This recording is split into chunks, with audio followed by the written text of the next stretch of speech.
Quiero compartir con ustedes la palabra del Señor en Eclesiastés capítulo 10, verso 11. Ustedes saben que yo soy más tendiente a la enseñanza que a la predicación. No me considero un predicador nato. Considero que mi llamado tiene más que ver con la enseñanza que con la predicación, pero quiero compartir con ustedes esta palabra. Eclesiastés capítulo 10, verso 11. Si no digo otra versión es la 60, porfa, gracias hermano. Eclesiastés capítulo 10, verso 11, ¿lo tiene? Vamos a leer así sentadito, por favor, no reparen en ponerse en pie, no se preocupe. Eclesiastés capítulo 10, verso 11 dice: si muerde la serpiente antes de ser encantada, de nada sirve el encantador. Si la serpiente muerde antes de ser encantada, de nada sirve el encantador. En Ivipa, donde nosotros estamos sirviendo al Señor, tenemos una pantalla de retorno. Yo no tengo idea de lo que está saliendo ahí. Si lo que sale ahí no cuadra con lo de acá, me dice y yo llamo la atención ahí al tiro. A mi hermano Josué, vamos, para que esté despierto, atento, para compartir. Bien, quiero compartir, hermanos, esta palabra que he llamado antes que te muerda. Antes que te muerda. La serpiente en las Escrituras es asociada, es presentada generalmente como un símbolo del pecado, como un símbolo del tentador. Simbólicamente se habla de la serpiente y de manera real también la Biblia habla de la serpiente y siempre está asociada al pecado, a la tentación, al tentador, a la transgresión. Fue una conversación con la serpiente que inicia todo en el Edén.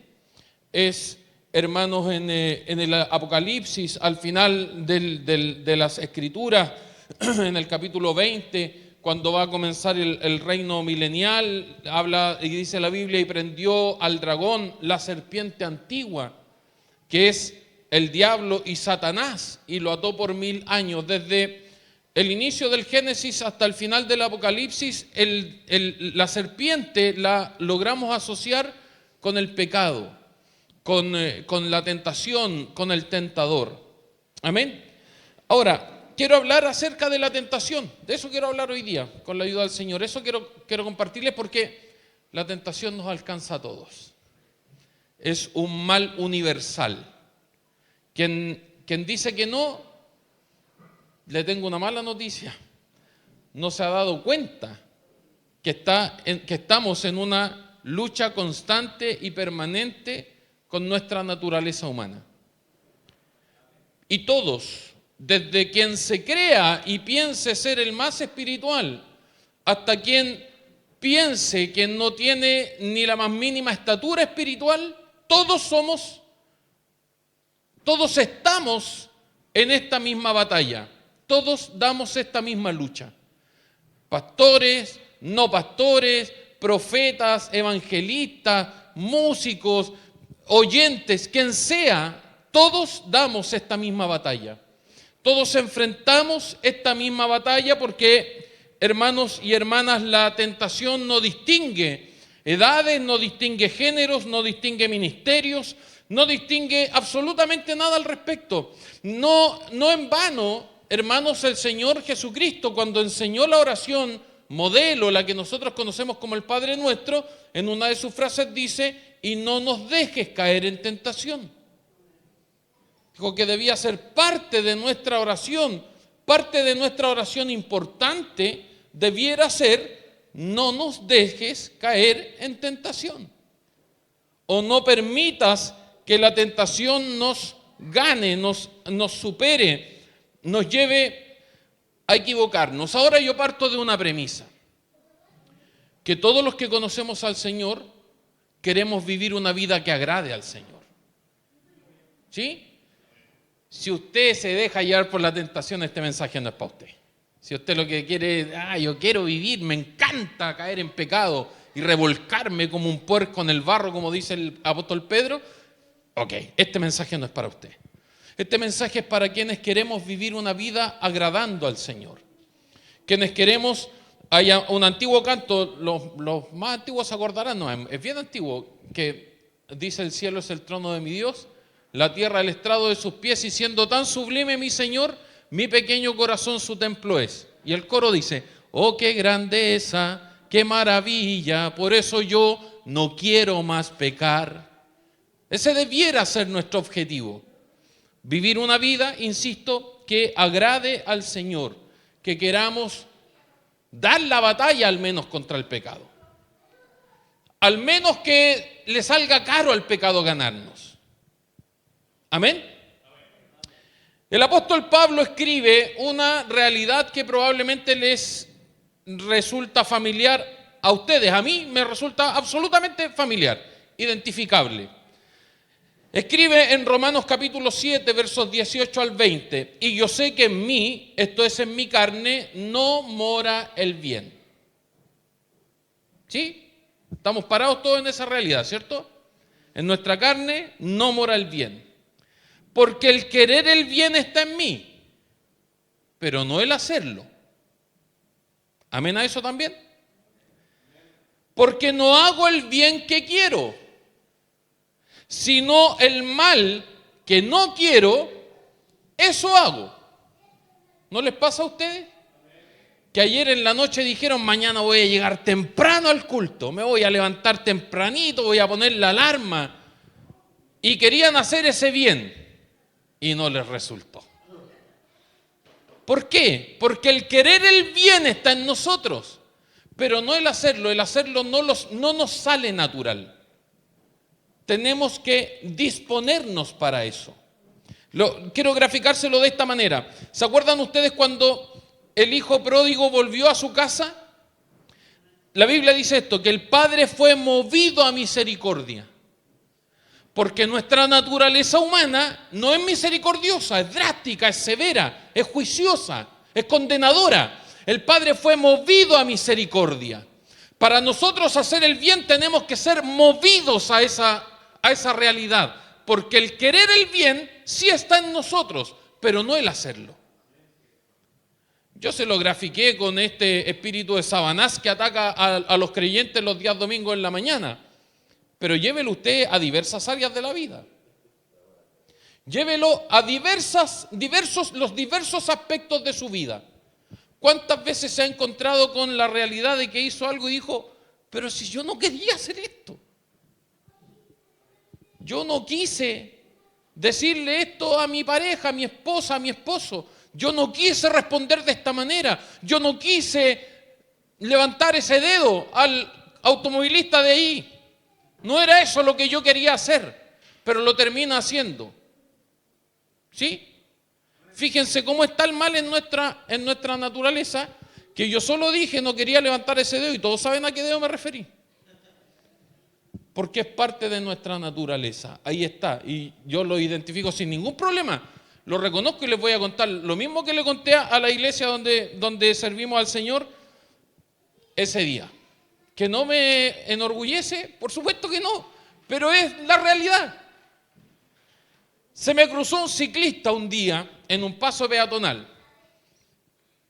Si hay algún ciclista aquí, si hay alguien que se desplaza en bicicleta, que sé que hay, los amo entrañablemente cuando están abajo de la bicicleta. Pero me complican los ciclistas, no todos por supuesto, en el tránsito, porque suelen ser imprudentes. Suelen ir contra el tránsito, suelen pasar por la vereda, suelen hacer cosas que el reglamento de convivencia vial les dice que no tienen que hacer. Entonces se me cruzó a mí un ciclista, hermano, casi lo atropello. Se me llenó la cabeza de versículos bíblicos para decirle: mentira, hermano. Ese personaje no hubiese querido oír todo lo que pasó por mi cabeza.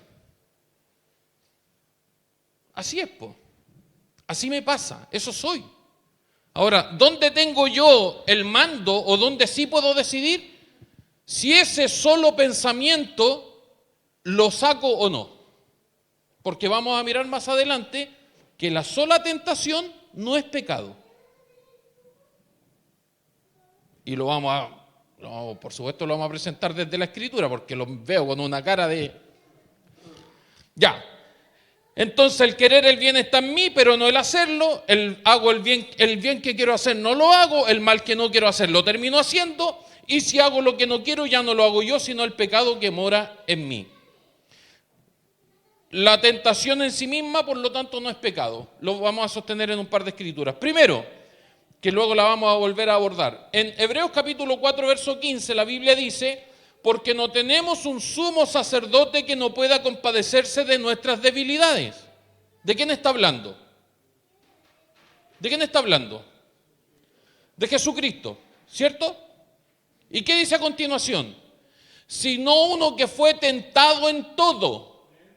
Si la tentación es pecado, Cristo pecó. Porque Cristo fue tentado. Fue tentado en todo, pero sin pecado. El autor de Hebreos separa estas dos cosas. Una cosa es la tentación y otra cosa es el pecado. ¿Qué es el pecado? Es hacer lo que la tentación le sugiere. ¿Sí? Vuelvo al ejemplo de este hombre carnal que está frente a ustedes.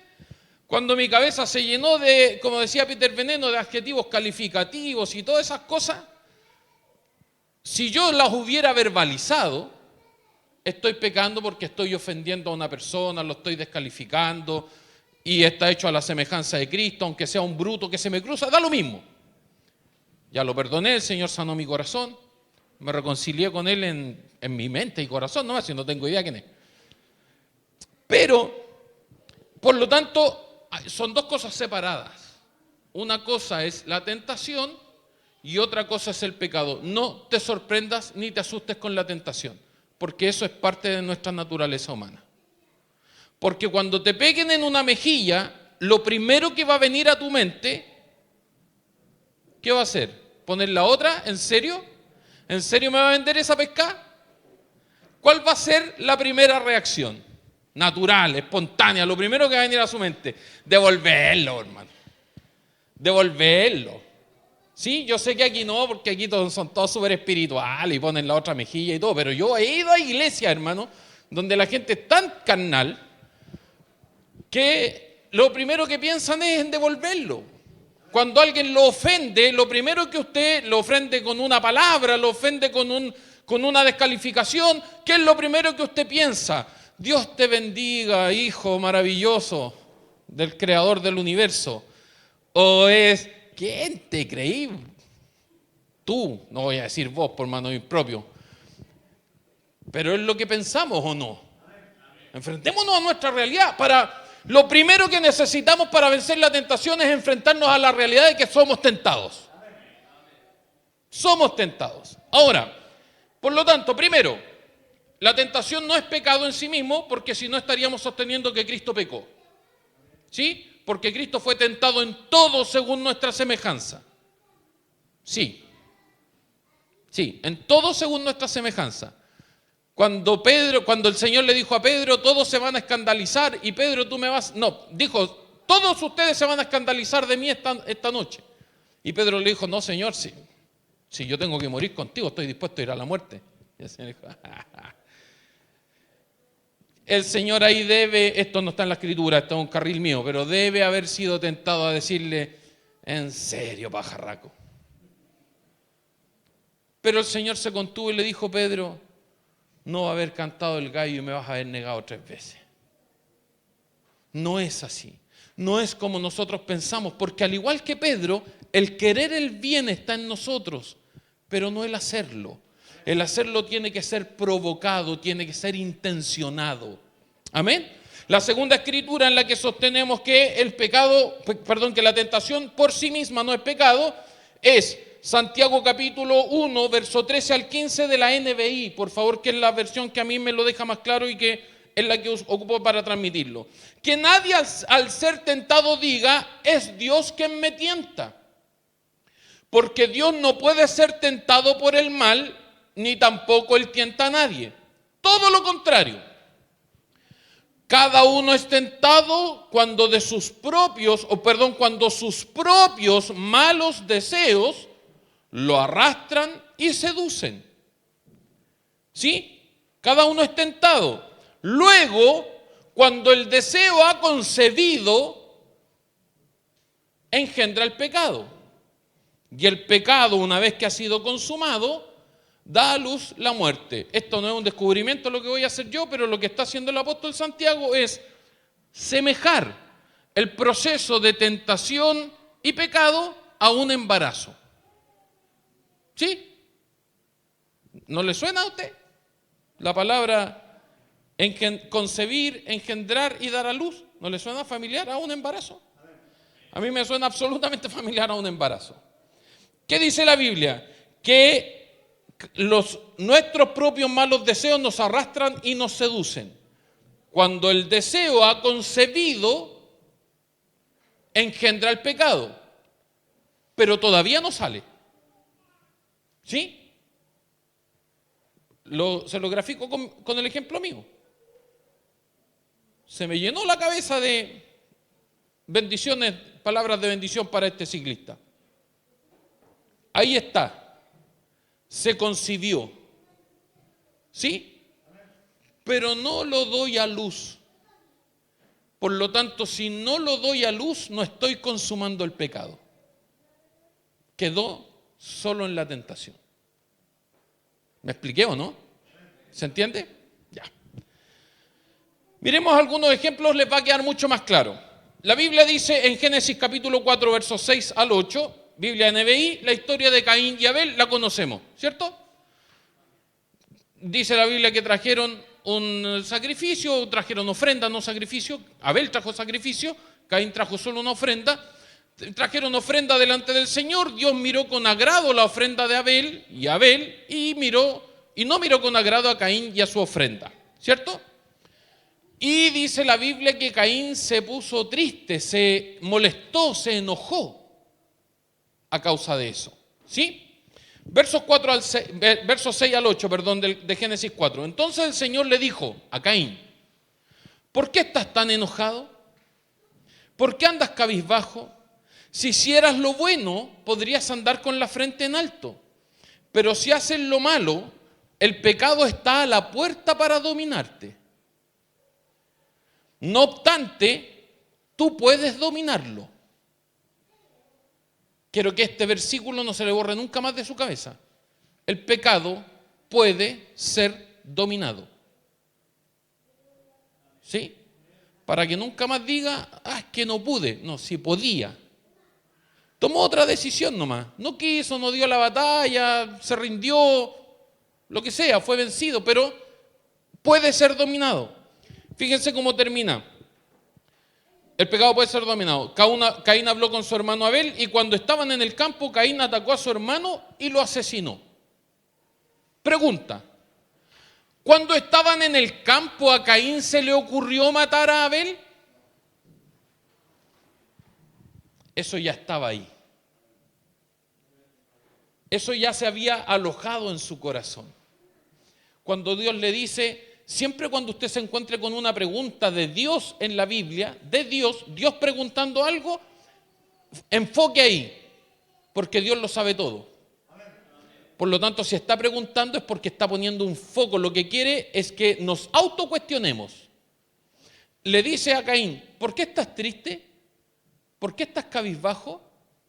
Y le agrega: si haces lo bueno, es decir, Dios sabía que ya en el corazón de Caín estaba alojado el hacer algo malo. ¿Qué era lo que quería hacer? Dañar a su hermano. ¿Sí? Quería dañar a su hermano, quería matar a su hermano. Ya se había alojado ahí. Y Dios le dice: si haces lo bueno vas a poder andar con la frente en alto. Si no haces lo bueno, el pecado está buscando dominarte, está al acecho. Igual que la serpiente. El pecado está buscando morderte. Está ahí, siempre va a estar ahí. Escúcheme, el pecado no debe ser nuestra medida de espiritualidad, porque el pecado es parte de nuestra naturaleza. Ay, pero ¿cómo? Yo sentí ganas de pegarle un chachazo a esa persona que me pegó. Porque somos eso, estamos sujetos a esta naturaleza. Lo que tiene que hacer es dominar eso. llevarlo sujeto a Cristo. Pero puede darse. Cuando la ofrenda de Caín fue rechazada, en ese momento Caín alojó rabia en su corazón contra su hermano. ¿Podría haberlo rectificado? Por supuesto, si Dios le dice, si hicieras lo bueno, es decir, él tenía la oportunidad de hacer lo bueno. Si hicieras lo bueno, podrías andar con la frente en alto. Pero si no, si decides hacer lo malo, el pecado va a estar ahí, dispuesto a atacarte, a abrazarte, a acechando.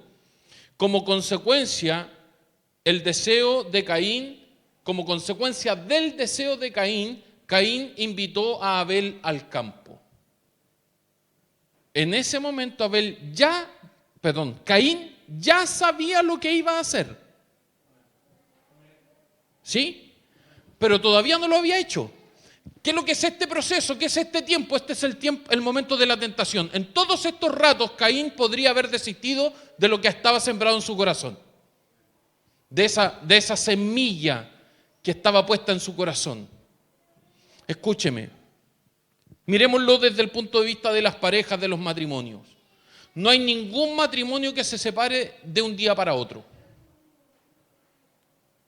Un matrimonio no se separa porque un día el esposo se compró un auto que no había conversado la familia. No, ahí hay algo más. Hay grietas que venían de antes que no se vieron. Hay crisis, hay desacuerdos, hay desencuentros que venían de antes que nunca se vieron. Que no se atendieron adecuadamente, que no se miraron adecuadamente, a las que no se les prestó atención, las que no se repararon oportunamente, falta de perdón, alguna cosa, pero hay algo más, había algo más. No es solo eso, no es solo, hermanos, una discusión, nadie se separa por una discusión. Hay brechas que se van abriendo, que si no se observan adecuadamente, precisamente, terminan provocando una separación. Pero el divorcio no es un automático. Y en nuestra vida pasa exactamente lo mismo. En algún momento, y usted sabe, y yo sé, cuando se nos implanta un pensamiento intrusivo que sabemos que no va a agradar a Dios. Lo sabemos. Nosotros sabemos cuando estamos pensando algo que no corresponde. ¿Sí o no? Como diría la apóstol Chimoltrufia, no nos hagamos tarugos. ¿Sí o no? Nos damos cuenta nosotros cuando estamos pensando algo que no va a agradar a Dios. Cuando algo nos va a llevar lejos de Dios. Lo sabemos. Sabemos que está ahí. Caín sabía lo que había en su corazón. Invita a Abel al campo, pero eso tenía una segunda intencionalidad. Usted sabe cuando está hablando con alguien y esa conversación no lo va a llevar a nada bueno. Usted lo sabe. Usted sabe que hay conversaciones que no tiene que sostener. Un dato así nomás. Si las tiene que borrar, son conversaciones que no debiera tener. Está simple, po. ¿Por qué las borra? Oh, es que por la memoria del teléfono, ya así. ¿Me saco los lentes para que me sople el ojo? Usted sabe que no es verdad. Hay conversaciones simplemente que no tenemos que sostener. Punto. No hay que sostenerlas. No, si somos amigos. ¿Y por qué borrar las conversaciones? ¿Esa conversación la puede ver su pareja? No, es que es para no sembrarle fantasmas. Oh, qué lindo y generoso que es usted. Tan considerado que es con su pareja. Usted sabe que no es así. Que son cosas que no tiene que hacer. Así de simple. Que no las tiene que hacer porque ya se sembró la semillita, porque ya quedó ahí ese pensamiento. Va a decir, pero pastor, si yo tengo amigas, está bien, yo también tengo amigas. Y esas conversaciones las puede leer mi esposa. Y ella conoce a mis amigas. Y las saludo públicamente en Facebook, amiga. Aquí está Isaac, que una de mis amigas es Jessica, su tía. Y yo me puedo hablar con Jessica sin ningún problema y mi esposa la conoce y habla también con ella y yo saludo a Jessica por su cumpleaños, amiguita, Dios te bendiga, y lo hago públicamente, no es algo que esté así como, oh, hola amiga, hola olvidona, no, porque sencillamente así no funciona, porque sabemos, y yo insisto hermano, si esto es elemental que nosotros seamos honestos con nosotros mismos. Nosotros sabemos cuando estamos haciendo algo que nos está llevando al peligro. Me gusta, estoy escribiendo un mensaje que se llama El peligro de deslizarse, que está versado en estas palabras del escritor de Hebreos cuando dice, no sea que nos deslicemos, porque deslizarse, usted no se da cuenta. Deslizarse es suave, usted no va saltando, el deslizarse es suave y no nos damos cuenta cuando nos estamos deslizando. No nos damos cuenta cuando estamos aquí y sin darnos cuenta nos deslizamos y dejamos de congregarnos. Porque no nos dimos cuenta de ese trance. Hay conversaciones de las que nosotros nos damos cuenta para dónde van. Y si no hay que tenerlas, no hay que tenerlas. Y si hay que cortar amistades, hay que cortar amistades. Y si hay que cortar familia, hay que cortar familia. Simplemente porque la Biblia dice que las malas compañías y las malas conversaciones corrompen las buenas costumbres. Así de simple, luego lo vamos a ver hacia el final, pero acuérdense que Jesús en un momento dijo, si tu ojo te da ocasión de caer, sácatelo. Lo vamos a ver más adelante. Fíjense en Éxodo capítulo 32, verso 21 al 24. Contexto. Ustedes saben que la Biblia siempre hay que estudiarla desde los contextos. ¿Cuál es el contexto? Dios le está hablando a Moisés en el monte Sinaí, le está entregando la ley. Moisés lleva 40 días en el monte e Israel en un momento dice, parece que Moisés murió o algo le pasó. De hecho ellos dicen, bueno, lo vamos a leer. Pero ese es el contexto. Moisés con Josué están en el monte recibiendo la ley de Dios y el pueblo está abajo, esperando. ¿Sí? Capítulo 32, verso 21 al 24 de Éxodo. Y dijo Moisés a Aarón, porque Moisés baja, escucha el sonido de fiesta y ve que Israel está adorando un ídolo. ¿Sí? Y Moisés dijo a Aarón, ¿qué te ha hecho este pueblo que has traído sobre él tan gran pecado? Respondió Aarón, no se enoje mi señor, tú conoces al pueblo que es inclinado al mal. Consejo para los líderes y pastores, la iglesia no es democrática. Que el pueblo vote a hacer un becerro no tiene que guiar a los líderes a hacer un becerro. Los líderes tenemos que decir, no, esto no está bien, esto no corresponde. Ay, es que se me va a ir la gente, que se vayan. Los que son del rebaño del Señor se van a quedar. Jesús dijo, los que son mis ovejas, oyen mi voz y me siguen. Que no nos tiemble la mano. No podemos construir iglesias que sean agradables para la gente, pero desagradables para Dios. El pueblo votó, Aarón dice, ay, es que tú conoces al pueblo que es inclinado al mal. Y fíjese lo que plantea, me dijeron, haznos dioses que vayan delante de nosotros, porque a este Moisés, el varón que nos sacó de la tierra de Egipto, no sabemos qué le haya acontecido. Y yo le respondí, quien tiene oro, apartadlo. Y me lo dieron, y lo eché en el fuego, y salió este becerro. Nah. Como dice por ahí, no creo. Esto no fue así, como dice Aarón. Nadie echa oro en el fuego y sale un becerro. Esto no funciona así. Aquí hay etapas. Aarón tuvo la oportunidad de decirles no. Si lo que estamos es preocupado por lo que pasó con Moisés, hagamos cuadrilla y vamos a buscarlo. Había más soluciones. Oye, Moisés, este varón de Dios a lo mejor se murió, hagámonos entonces un becerro de oro. Esa no es la solución. Esa es la solución, comillas, solución fácil, pero no es la solución para Dios. No es la forma de resolverlo. Una vez que llegan a la conclusión que Moisés se demoraba mucho, había otras opciones antes que hacer el becerro, como ir a buscarlo, como orar, como no sé, pedir a Dios, así como suponiendo que Dios oye.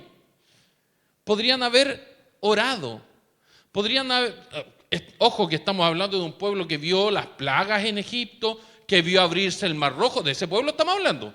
No estamos hablando de un pueblo que no tiene idea quién es Dios, estamos hablando de un pueblo que experimentó en sí mismo, empíricamente, el poder de Dios.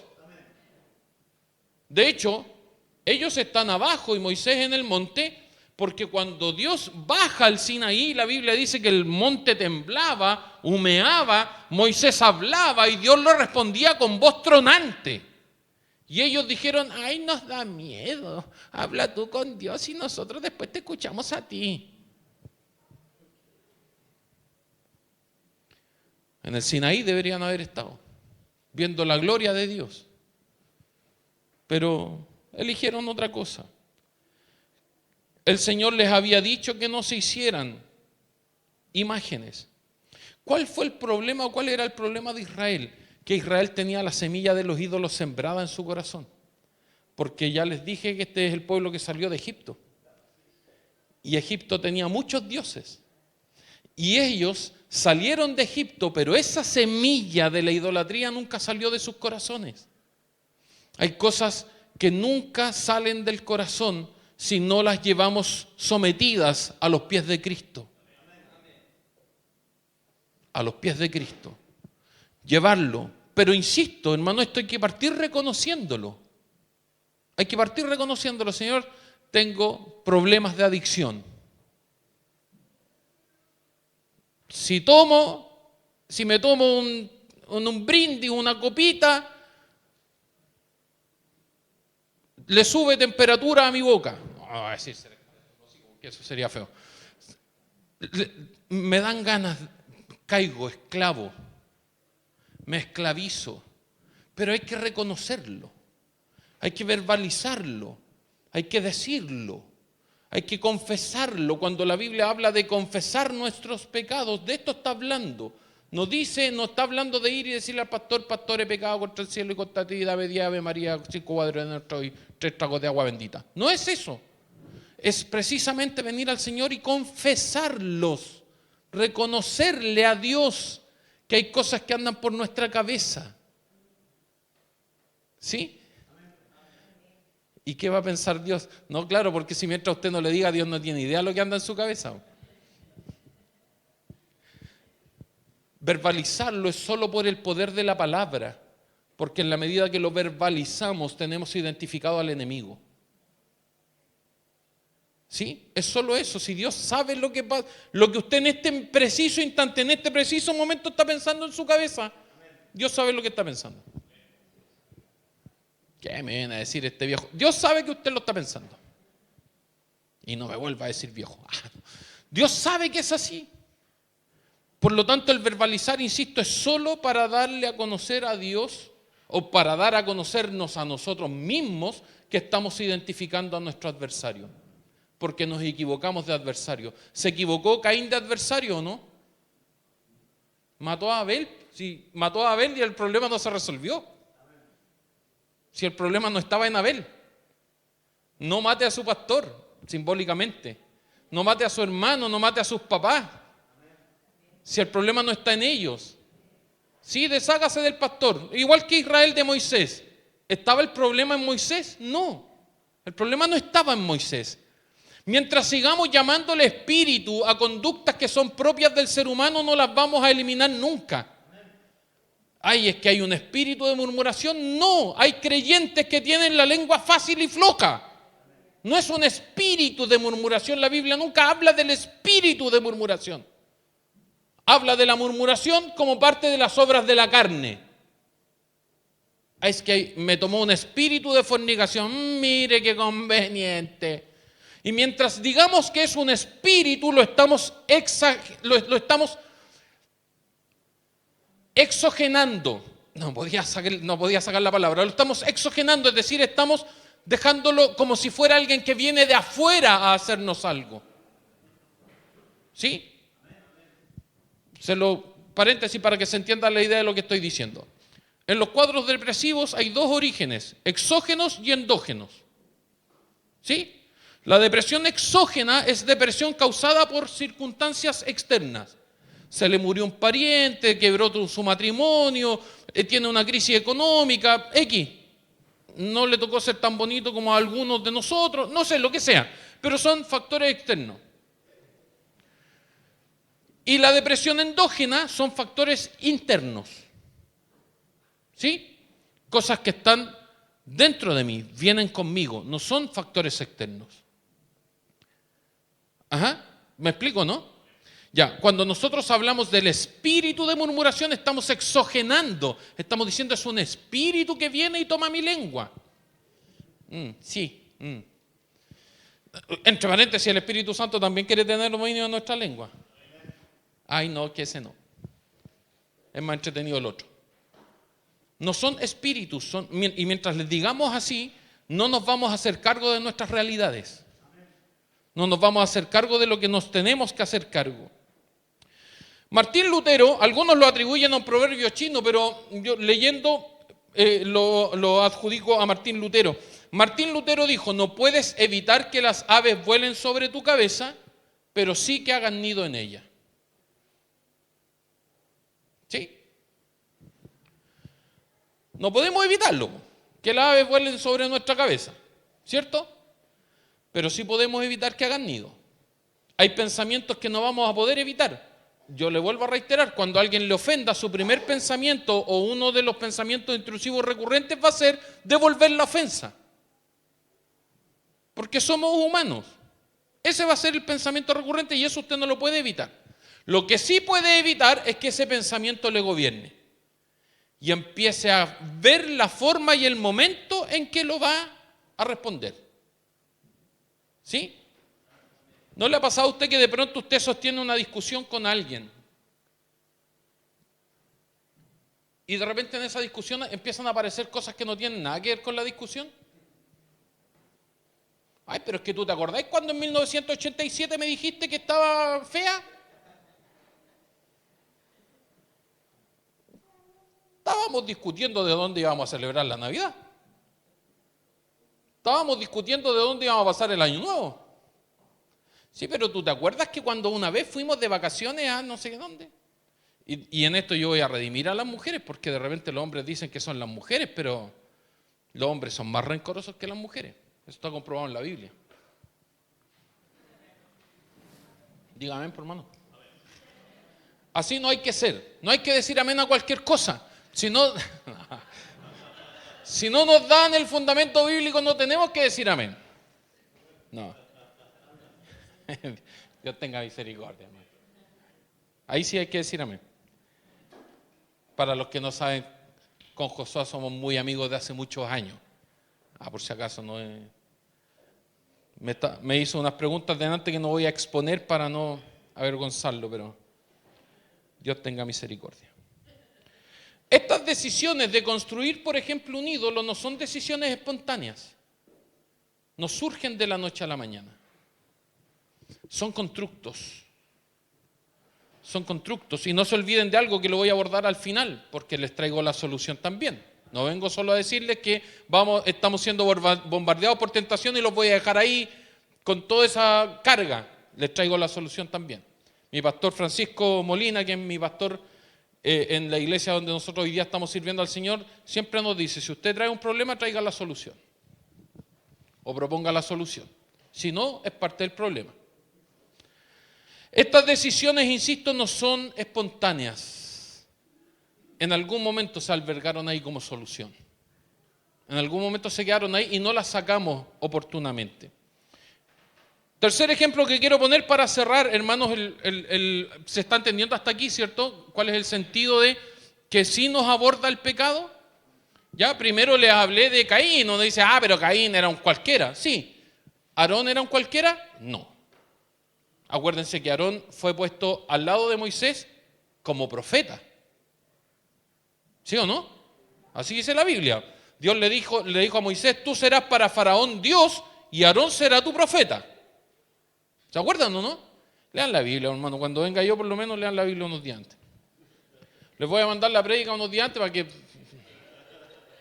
Si es que me vuelven a invitar. Ya. Hablemos del pecado de David. Estamos hablando de David. Y aquí ya caemos todos, porque la Biblia dice que David era un hombre conforme al corazón de Dios. Y aquí no podemos decir, que David era un carnal. No. David era un hombre conforme al corazón de Dios.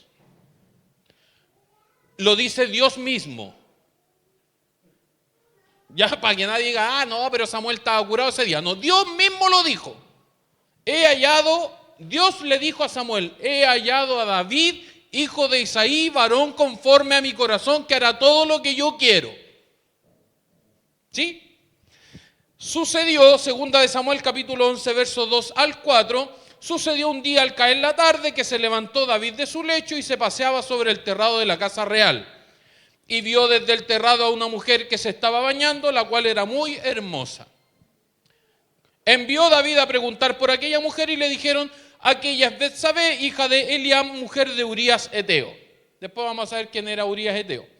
Y envió David mensajeros y la tomó y vino a él y él durmió con ella. Luego ella se purificó de su inmundicia y se volvió a su casa. Y quise saltarme el verso porque está mucho más adelante, pero el resultado de esto es que Betsabé resultó embarazada. Porque así se hacen los hijos. Oh, ¿cómo? No me imaginé nunca. ¿En serio? ¿En serio no imaginó que podía ser una posibilidad, David? ¿En serio no lo imaginó? ¿En serio no pasó por su cabeza? ¿Qué es lo que ocurre aquí, hermanos? David, como rey, él podía haber llamado a cualquier mujer como su esposa. Era parte de los derechos del rey. Podría haber llamado a una mujer virgen, joven, viuda, soltera, quiero decir, no casada. David buscó lo único que no tenía que buscar, que era una mujer casada. La mandó a buscar, se acostó con ella, resultó embarazada. ¿Se acuerdan que era mujer de Urías Heteo? Urías Heteo era uno de los soldados de David que estaban peleando la guerra en nombre de David. Para que se hagan la idea, mientras Urías estaba exponiendo su vida, dando la batalla a favor del rey David, David se estaba acostando con su mujer. Urías no quedó embarazado porque eso no está en la Biblia. Betsabé quedó embarazada. Y David manda a buscar a Urías para que se acueste con su mujer y lo que diríamos en buen chileno, calzarle el crío. Urías vino, pero no se acostó con su mujer. Dice la Biblia que se quedó a la puerta de su casa y dijo, ¿cómo yo me voy a entrar a acostarme con mi mujer, a estar con ella, y mis compañeros están en la batalla? Urías resultó ser más noble que David. ¿Sí? Y como David no logró que Urías entrara a estar con su mujer, dice la Biblia que David escribió una carta. Y la carta decía, pongan a Urías en lo más recio de la batalla y déjenlo solo para que muera. ¿Y saben cómo mandó la carta? La mandó con Urías. No, hermano, si aquí David mostró, pero todo lo miserable que puede ser el ser humano. Mandó una carta para que pusieran a Urías en el frente de la batalla, donde estaba lo más recio, para que muriera, y esa carta la mandó por mano del propio Urías. Así de leal era Urías, porque la carta llegó, o era leal o era tonto. Porque si yo leo una carta que dice, córtenle la cabeza a Gabriel, no la entrego. Pero Urías la llevó y la entregó. ¿Sí? Alguien lo dijo de manera espectacular respecto de esta mala procesión del pecado de David. David, respecto de Betsabé, viola, codicióla, llamóla, tomóla y preñóla. Tenía todo ese tiempo. Tenía espacio para frenar su pecado, su locura, pero no lo frenó.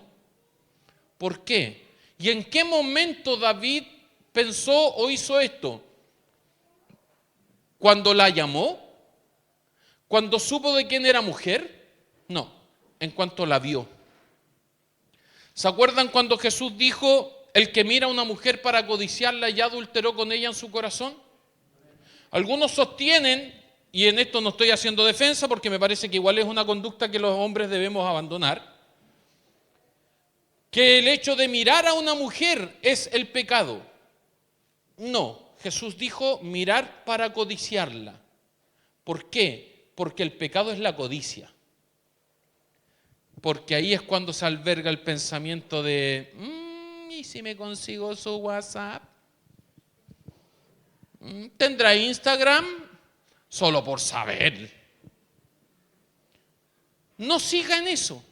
Usted sabe que eso va a terminar mal. ¿Por qué? Porque ya albergó un pensamiento impropio en su corazón. Ya se instaló en su corazón la intencionalidad, la codicia. La solución, ¿con qué armas contamos? En Efesios capítulo 6 la Biblia nos habla acerca de la guerra espiritual. ¿Sí? Aprendí en estos días que hay tres niveles o tres aspectos de la guerra espiritual que nosotros debemos conocer. El primero es la guerra espiritual propiamente tal. Hermano, mientras buscas Efesios capítulo 6, verso 11, en la NTV va a ser esto, por favor. Uno es la guerra espiritual y la guerra espiritual está ganada. Cristo la ganó. La guerra espiritual está ganada, Cristo la ganó. Hay una batalla espiritual que hay que dar.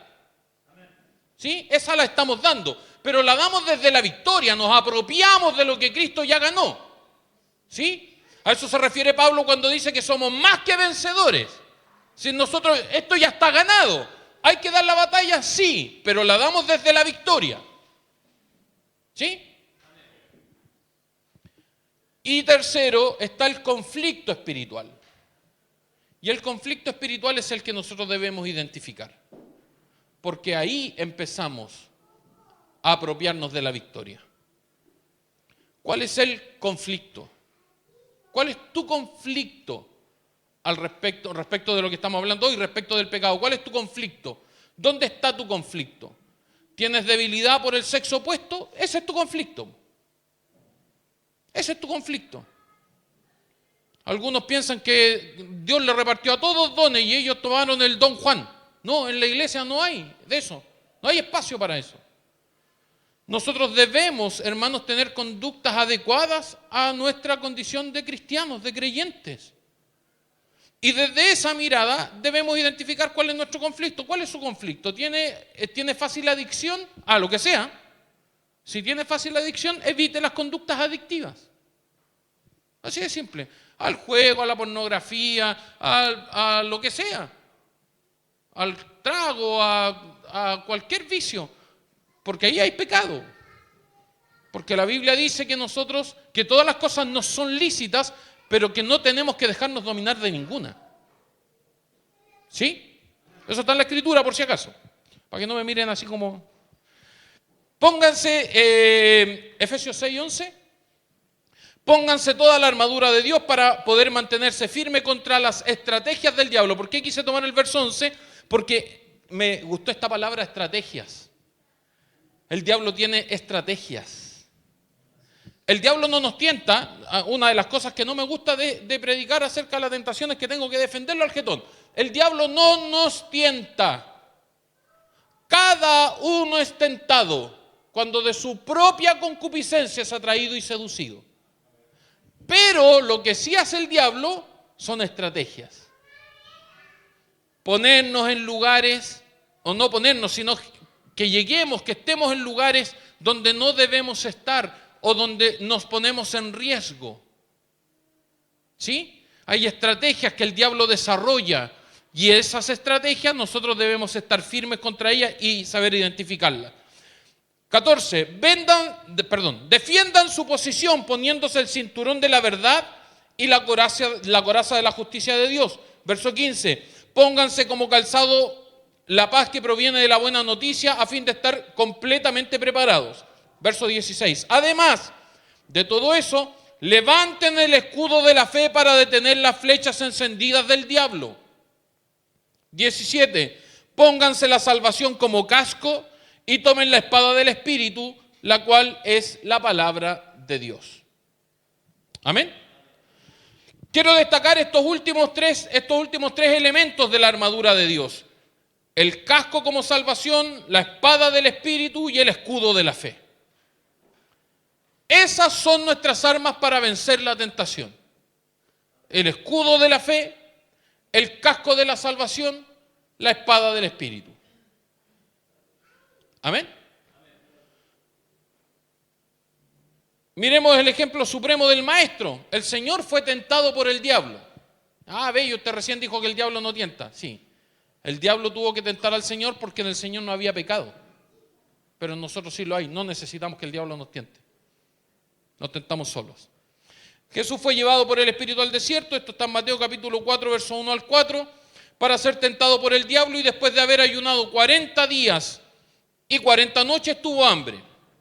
Y vino a él el tentador y le dijo: si eres hijo de Dios, di que estas piedras se conviertan en pan. Él, Jesús, respondió y dijo: escrito está, no solo de pan vivirá el hombre, sino de toda palabra que sale de la boca de Dios. Aquí Jesús ocupa primero el escudo de la fe. Lo primero que ocupa. Porque fíjense que ustedes pueden leerlo en casa, en el capítulo 3, verso 16 de Mateo. La Biblia dice que, no exactamente en el 16, en los anteriores, justo anteriores, que Jesús fue bautizado, y cuando fue bautizado, el cielo se le abrió y una voz del cielo le dijo: este es mi Hijo amado en quien tengo complacencia. ¿Me siguen hasta ahí? Amén. Amén. ¿Y qué es lo primero que el diablo le dice? Si eres hijo de Dios. Si eres hijo de Dios. ¿Qué es lo que hace? Cuestiona su identidad. Y lo que hace el Señor, lo primero que el Señor hace es levantar el escudo de la fe. Escúchame, tú no tienes que demostrarle nada al diablo. No tienes nada que demostrarle. No tienes nada que demostrarte a ti mismo. Miren, yo voy a ir a esa fiesta donde está esa persona que está rondando por mi cabeza y voy a demostrar lo fuerte que soy. No es necesario. No lo haga, no se exponga. No es necesario que haga eso. No necesita demostrarle nada a nadie. Nada a nadie. Menos al Señor, si el Señor lo conoce todo. ¿Qué le vamos a demostrar nosotros al Señor? Lo primero que usa, por lo tanto, el Señor es el escudo de la fe. Yo soy hijo, como soy hijo, no me interesa que me digas si eres hijo. A ver, demuéstrame que eres hijo. Pone el escudo de la fe. Apaga ese ataque del diablo.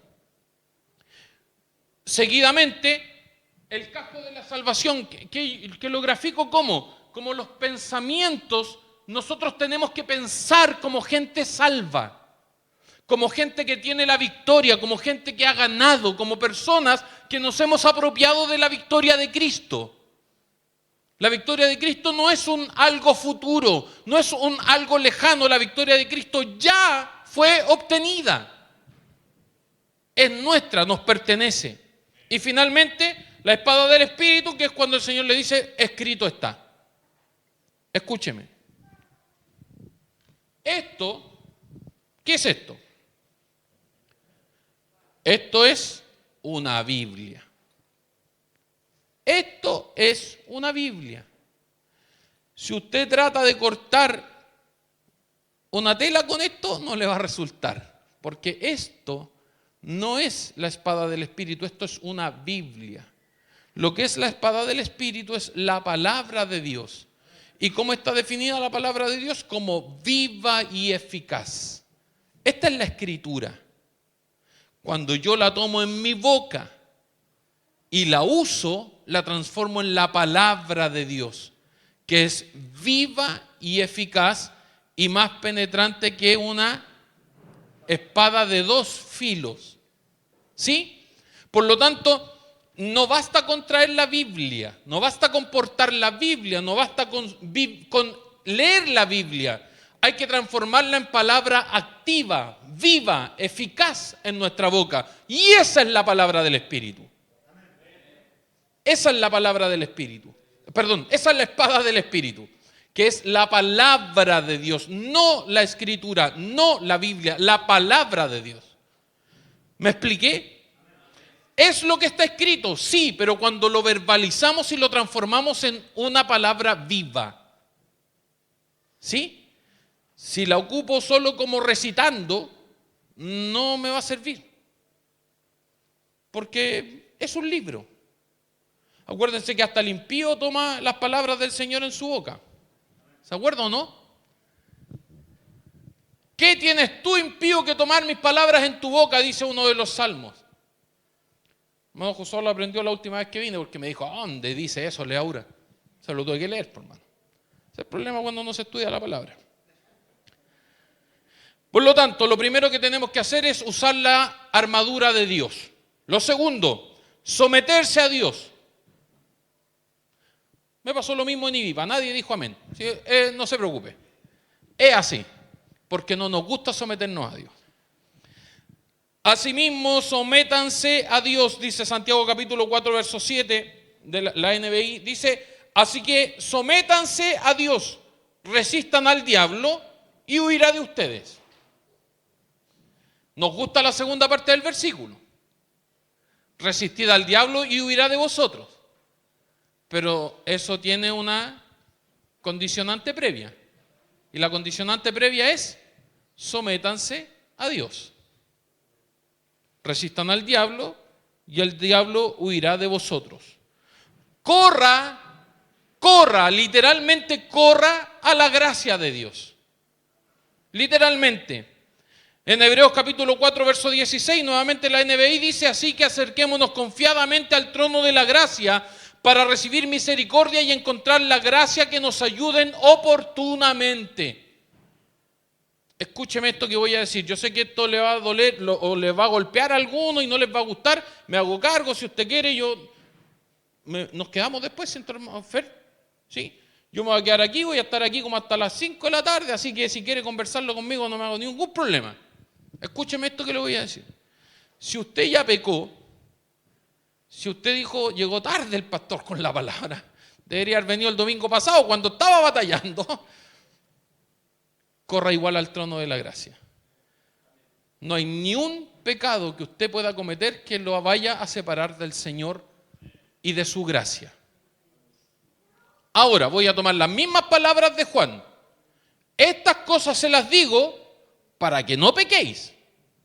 Porque algunos se toman de eso y dicen, el pastor dijo que puedo vivir chipe libre y el Señor... No fue eso lo que dije. Dije, si usted ya pecó, ¿por qué pecó? Porque perdió la lucha, porque perdió esa batalla, corra igual a la gracia.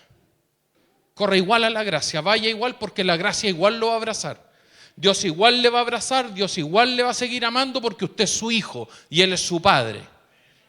¿Sí? Y yo siempre en esto he graficado cuando cumplía el ministerio en las cárceles, en Iquique, en Alto Hospicio, y había una fila de mamás que iban a ver a los hijos.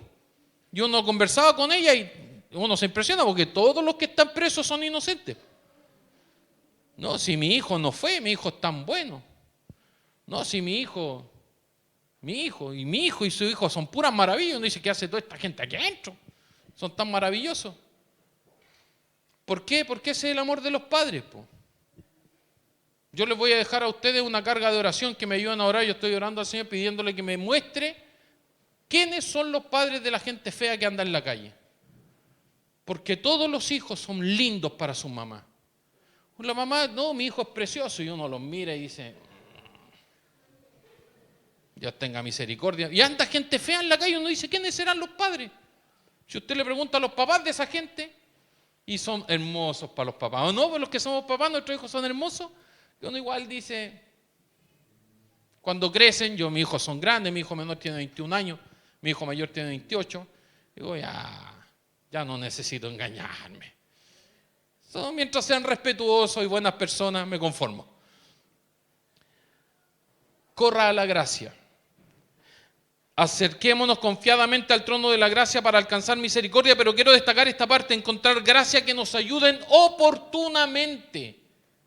Pídale ayuda al Señor de manera oportuna, pero sea sincero, sincera. Diga, Señor, esto me está superando. Aquí hay un pensamiento que me está arrastrando. Señor, como Pedro, sálvame que perezco. Señor, me estoy hundiendo en este pensamiento. Dígalo honestamente. Dígaselo al Señor honestamente. Esto me está superando, esto me está llevando, esto me está ganando. Porque hay batallas que perdemos, ¿o no? Hay batallas que perdemos. Y las últimas dos, hermanos, son tal vez las menos dignas, pero están en la Biblia, por lo tanto se las comparto. Soporte, resista, aguante, aguántese, sí, muérdase la boca cuando quiera empapelar a ese personaje que le dañó. Amárrese las manos cuando se encuentre con esa persona que usted sabe que lo anda pelando por ahí y que le dan ganas de abrazarlo con alambre de púa, pero no lo haga. No lo haga.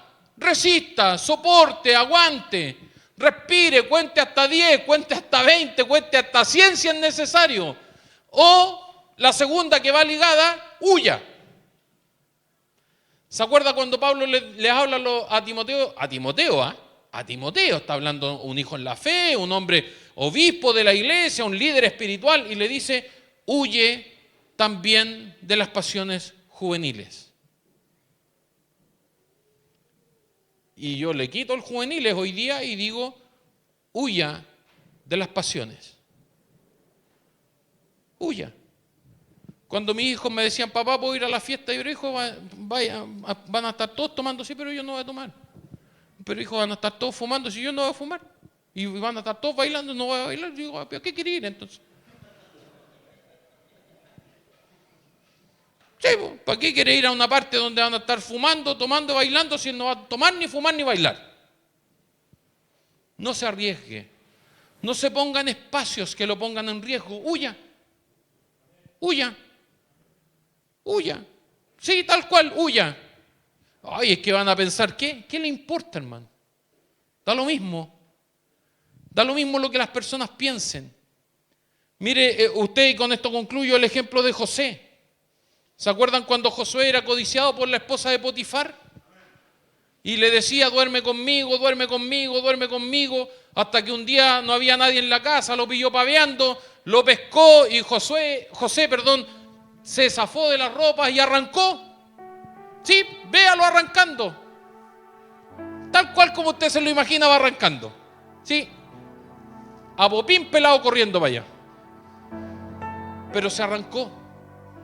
¿Qué importa lo que los demás digan? Porque José, lo que lo movió a José fue, mi señor Potifar me ha confiado todo, excepto a ti.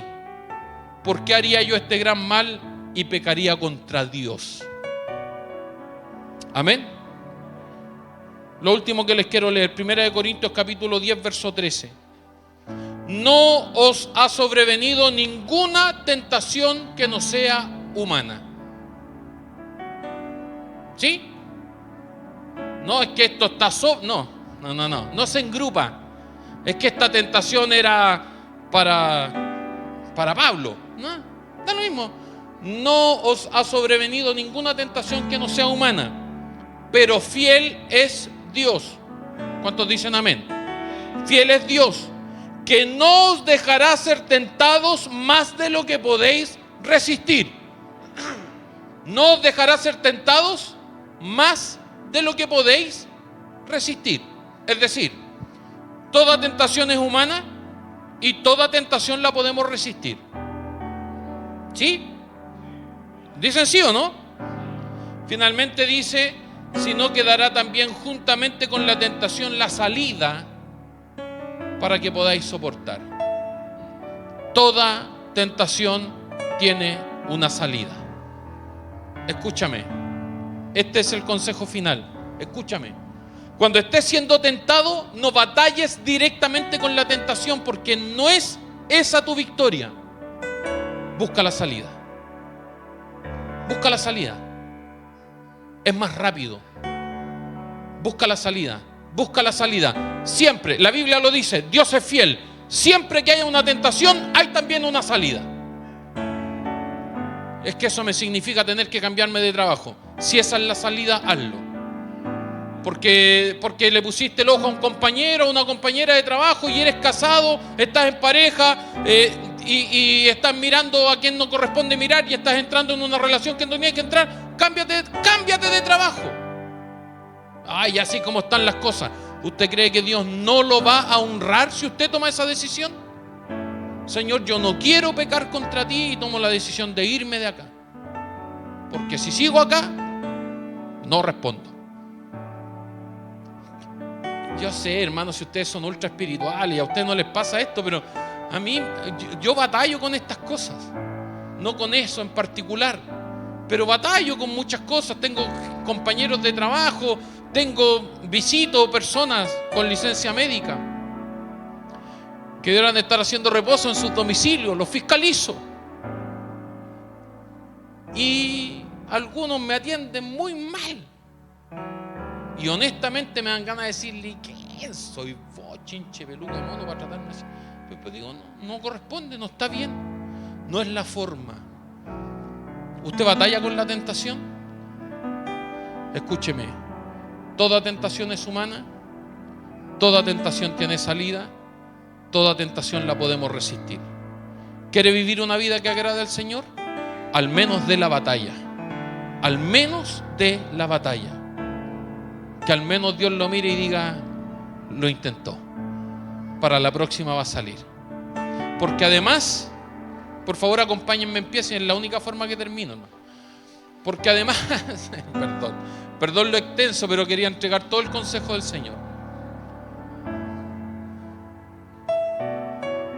Porque además, hermanos, el placer del pecado no dura nada.